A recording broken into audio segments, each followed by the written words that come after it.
Jill decides to take her husband Jack to a strip club for his birthday. They arrive at the club and the doorman says, "Hey, Jack, how you doing?" Jill is puzzled and asks if he has been to this club before. "Oh no," says Jack. "He's on my bowling team." When they are seated, a waitress asks Jack if he would like his usual and brings over a Budweiser. Jill is becoming increasingly uncomfortable and says, "How did she know that you drank Budweiser?" "She's in the ladies' bowling league, honey. We share lanes with them." A stripper then comes over to their table, throws her arms around Jack, and says, "Hi Jack, want your usual table dance, big boy?" Jill, now furious, grabs her purse and storms out of the club. Jack follows and spots her getting into a cab. Before she can slam the door, he jumps in beside her. He tries desperately to explain how the stripper must have mistaken him for someone else, but his wife is having none of it. She is screaming at him at the top of her lungs, calling him every name in the book. The cabbie turns his head and says, "Looks like you picked up a real bitch tonight,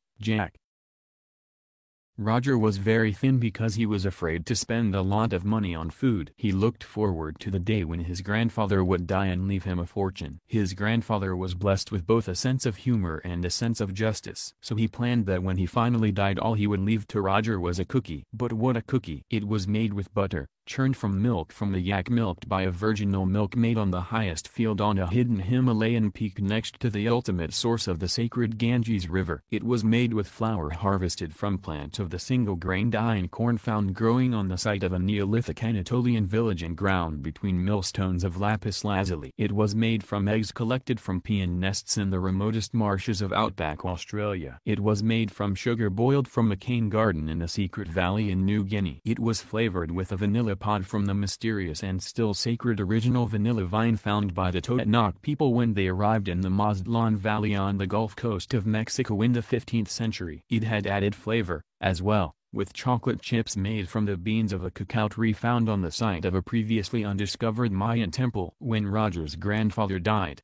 the cookie was baked by Goddam Ramsay in a kitchen built exclusively for the purpose. It was the most expensive cookie ever baked and its ingredients consumed the entire fortune. The lawyers delivered the cookie to the anorexic Roger as his entire inheritance. Understandably, all the other relatives were more than a little put out and they paid Roger a visit. They all wanted their share of the fortune but they couldn't find it because it had disappeared into the thin air.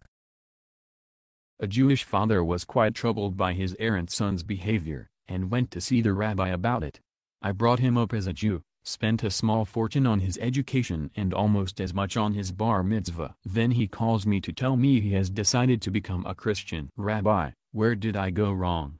"Funny you should come to me," said the rabbi. "Like you, I too brought my son up as a good Jew, put him through college. It cost me a fortune, and then one day he too came and told me he had decided to become a Christian. What did you do?" the man demanded anxiously. "I turned to God for the answer," replied the rabbi. "And what did he say?" the father pressed. "He said, 'Funny you should come to me.'" An American, Englishman and a Russian applied to be CIA agents. They go through every single test and pass with flying colors. For their final test they are given a pistol and led inside a room with their wife tied to a chair and they have to kill her. The American goes into the room and comes out 5 minutes later. "I couldn't do it, I'm sorry," he says and gives the gun to his superiors. The Englishman walks in, comes out 10 minutes later. "I couldn't do it," he says, giving the gun to his superiors. The Russian walks in the room and several shots can be heard, followed by screaming, crashing, breaking. He walks out 10 minutes later, sweating. He says, "You fuckers gave me a prop gun, I had to finish her with the chair." A Polish immigrant went to the DMV to apply for a driver's license. First, of course, he had to take an eyesight test. The optician showed him a card with the letters CZWIVNOSTACZ. "Can you read this?" the optician asked. "Read it?" the Polish guy replied. "I know the guy." Please smash the like button, and subscribe to my channel.